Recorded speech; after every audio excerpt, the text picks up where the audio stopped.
What's up, guys? It's Dwayne back again for another video, back in for the reaction. And today is a great, wonderful, amazing day because it's a Finland day inside a Nordic sauna that looks like a rock. Without further ado, let's get into this reaction. Let's go. Löyly is situated right in the coastline of Helsinki. As we can see, the coastline is very rocky, and we didn't want to make a traditional building that is blocking this strip of park, but we more made an artificial landform. And now when the building has turned grey, it's more like a rock on the coastline. It's very pretty. I'm Anu. And I'm Ville. And we are architects of Löyly and co-founders of Avanto Architects. Löyly is both a public sauna and the restaurant and the place to hang around. A sauna restaurant that looks like a rock, which is by the coast. Sounds perfect. Sounds very Finnish. Sounds very Finnish. I would definitely go. It looks so relaxing. Look at the skyline as well, guys. Gorgeous. Around in Helsinki. In Helsinki, we used to have like public saunas everywhere. Historical times, the apartments didn't have own bathroom, so you needed a place to wash yourself. In 50s and 60s, we started building private bathrooms in the apartments, so most of the public saunas vanished. Right. Löyly was maybe one of the first that started the new sauna boom. Nowadays, when you make a public sauna, it has different function. It's not just like washing yourself, it's more like a social place where you gather, where you meet your friends, have fun. The tradition is to go to sauna like maybe twice a week in all families. It's just a part of the life, normal. Let me know, do you guys go to the sauna twice a week? This is what she's saying in families. It's a tradition. Let me know how many times you go to sauna. Do you go once a month, twice a month, 3 times a month, 4 times a month, twice a week? Let me know. Average. Not very many capital of Europe has open sea view horizon like this from the city center. This whole horizon is visible from this restaurant. The architectural idea is very simple. We have this black box containing all the warm spaces that is covered with this wood structure that we call cloak. Here we can see how it makes also a huge sunshade for the interior space. In the summertime, when the sun comes from a very steep angle, this space with huge windows, it would be like a greenhouse, very hot. But now it cuts all the solar energy away. In the winter time, like now, when the sun is coming from the horizon, the solar energy can come in, penetrates this dark concrete floor, so we get kind of passive energy for the building. Wow, this architecture is very well thought out. We worked on the interior together with our interior architect, Joakim. The cooperation was really good. For us, it's very important that you don't see any kind of limit between the architecture and interior design. As an architect, we often think about the straight lines and surfaces, but in this space, she kind of brought this softness into our minimalism.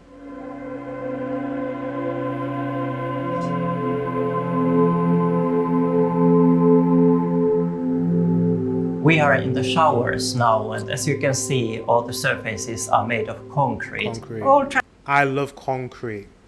I love concrete in a bathroom. Is that weird? I really like concrete walls, concrete flooring, and like it all concrete. Like that rustic kind of feel in it. Because I've stayed in some hotels where they have that, and I absolutely love that.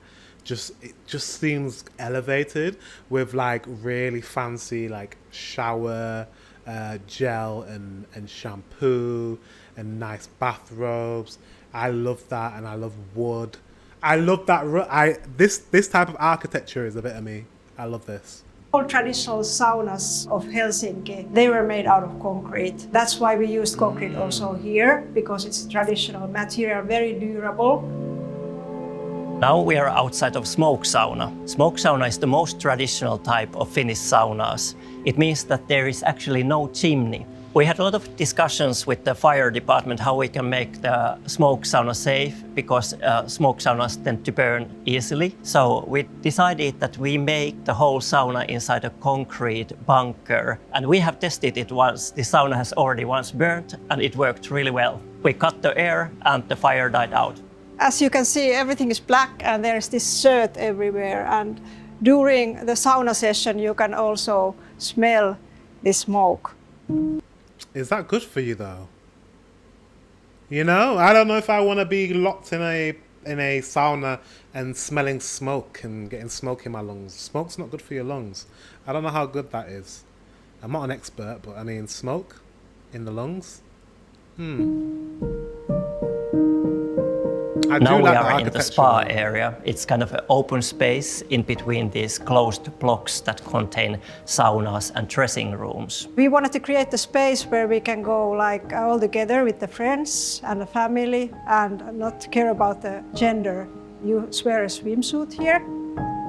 This bench is a special piece of wood and it's made of just one trunk because we want to show the time in our projects, and here it's a perfect piece for that because you see that it's very, very old. You see the time in these cracks and everything. And the it is very old. Poor tree. Poor tree. They cut down the tree. You're showing it's very old, but you've cut it down. Hopefully they planted a new tree in its place.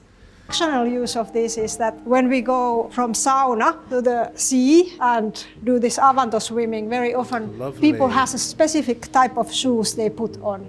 So this bench is used for that.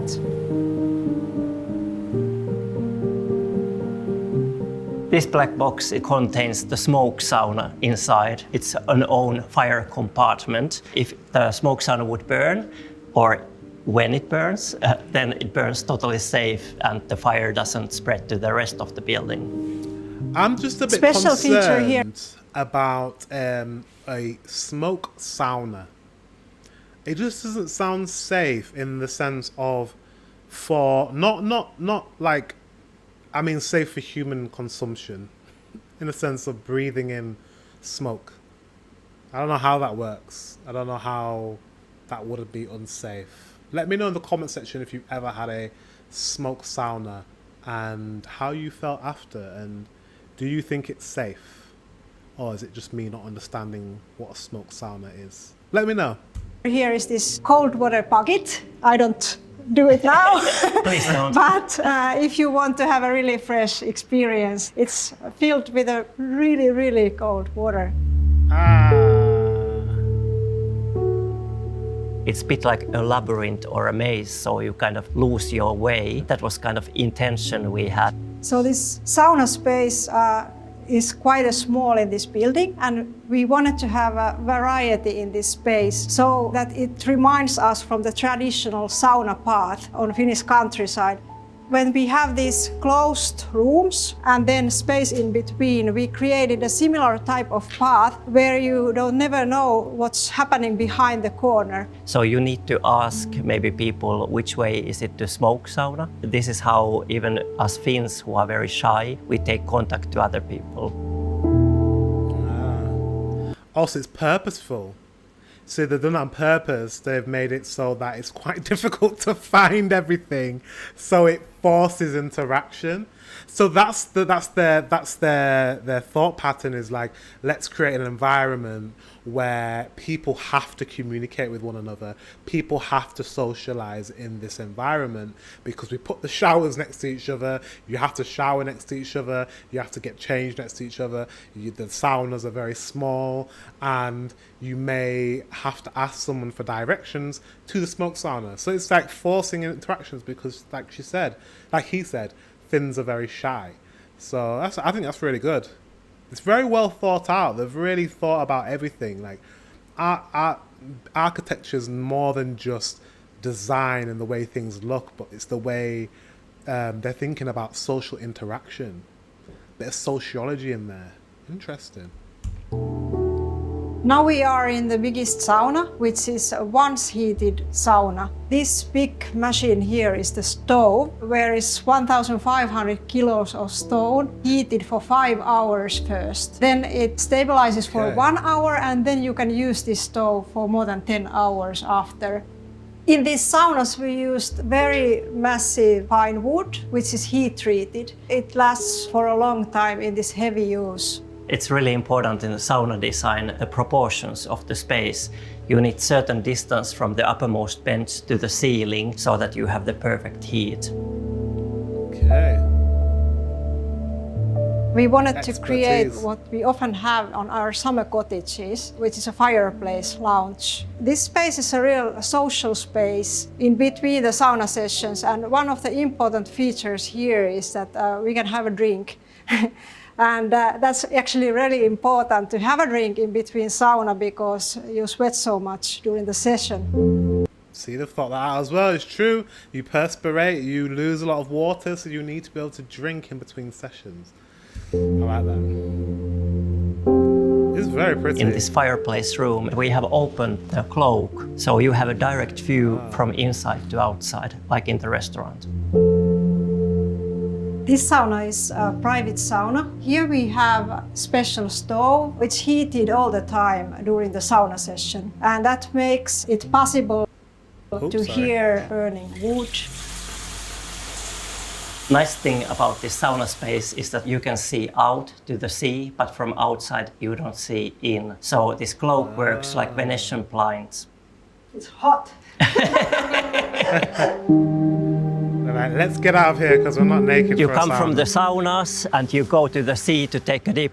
Normally the sea is frozen in the winter, so we make a hole in the ice that we call avanto. It's also our company name because we want that our architecture, it's always an experience. You really need to feel something when you visit our building. Love that.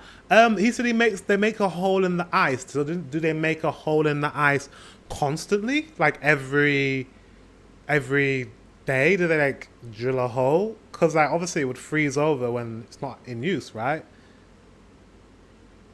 How does it work? Let me know. I'm a bit confused.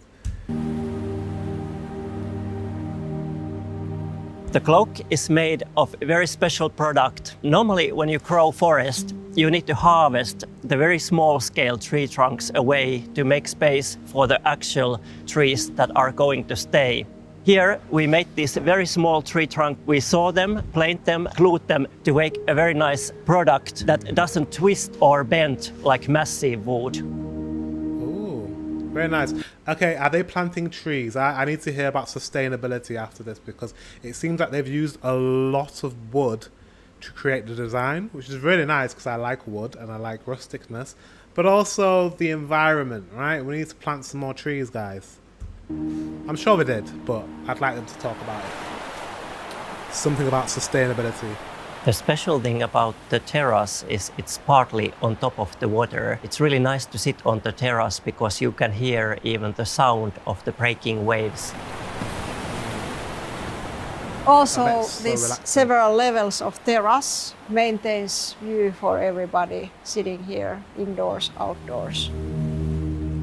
Now we are in the lookout terrace, the highest point on top of the building. It's accessible for all. We never block the entrance to the building. You can climb up here, even in the nighttime. Totally public space. When we are on the rooftop of this building, you can see at the same time the horizon and the skyline of Helsinki. And from the rooftop of sauna, you can also see the chimneys of all these different saunas.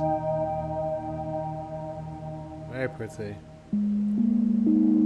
It's a very pretty because building. We are right on the seashore. The foundations took like €1 million to do. In the springtime, when this ice on the sea is starting to melt and breaking, then the wind pushes all the huge mass of ice towards the building. There are 1 meter thick protection against this ice under the building, made out of concrete. Our clients understood what you can do with architecture. The building has already paid back all the money that was invested. Wow. Löyly is the first Forest Stewardship Council certified building in Helsinki. in Finland actually. And our clients, they were passionate about sustainability. They wanted to make everything out of FSC certified wood. That means the whole chain of wood production is certified, from the forest, how to grow the forest, to the sawmill, how it's cut. Also the food in the restaurant is certified. The fish served here, it's sustainably caught. There we go. I heard some sustainability. That's what I was waiting for. I bet the foods are delicious there. If it's like fresh caught fish and it's sustainably caught, I love that. I would like to hear a bit more about like them planting trees because they use so much wood. We have power to affect on future by making things more sustainable and better. And we feel that we have had a wonderful life in Helsinki and in Finland and in the world. We want to preserve that for the next generations as well. That's why it's important. Interesting thing about sauna culture is that as you take clothes off in sauna, you don't have any marks of what is your status. So everybody's equal in sauna. It's really interesting to see how it brings people together, sitting next to each other and having a conversation, and that is really important. I love that about your sauna culture. The culture of everyone is coming to this place, regardless of status, regardless of money, regardless of what you have, regardless of who you are, and you all get naked and you're all the same in that environment. It's just, I just love that concept.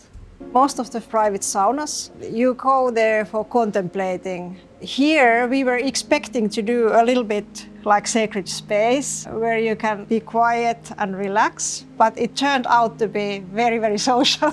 And that was a bit surprising for us even, that people, when they relax, they start to talk with the people they don't know, and that's quite uncommon in Finland, I would say. The first time we came into the saunas, then we had all these people around and they were really noisy and we were like, shh, this is not how you do sauna. And then we actually understood that no, you can do saunas this well as well. Like, there's nothing wrong with it. I thought they intended it to be social because the way they were speaking about the architecture and, you know, certain spaces being quite so, I don't know. I thought they intended to do it that way, but maybe they didn't. We want to create a holistic experience, not only like a design object. That's really important for us. Also making things sustainably so that there is possibility to go to Avanto swimming for the next generations as well. As architects, we have the possibility to improve people's quality of life, and that's really the wonderful part of our profession. I absolutely love that. Oh man, being an architecture, what a cool job that is. That is such a cool job. I know it's not an easy job. My cousin studied architecture, but she's not an architect. I think it's very competitive to get into, but once you're in it, it's such an incredible profession. So artistic. I love it. And that building is beautiful. And I would love to go to that sauna. I wonder how much it is to go. I bet it's a bit expensive. It looks quite expensive. But it's beautiful. It's so nice. So unique in Finland. Guys, thank you very much for watching. Until the next one, I will see you very soon.